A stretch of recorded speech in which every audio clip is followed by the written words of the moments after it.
Hello guys, welcome to my Andwin Tech channel. Today I am going to show in this video how to fix WhatsApp out of date problem.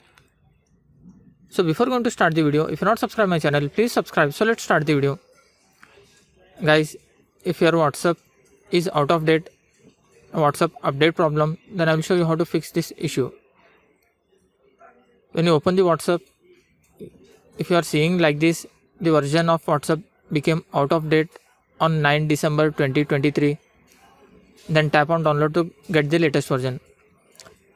If you are facing the issue, then you have to update your WhatsApp.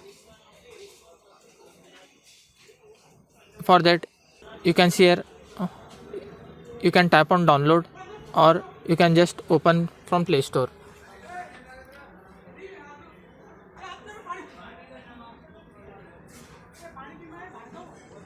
You can update it from here. Just tap on update.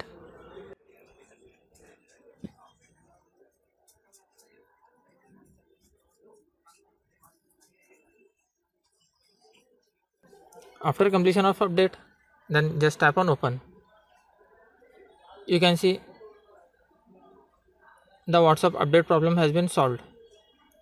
That's it guys. So in this way, you can fix WhatsApp out of date problem. Thanks for watching. Hope if you like this video, please like, share and don't forget to subscribe.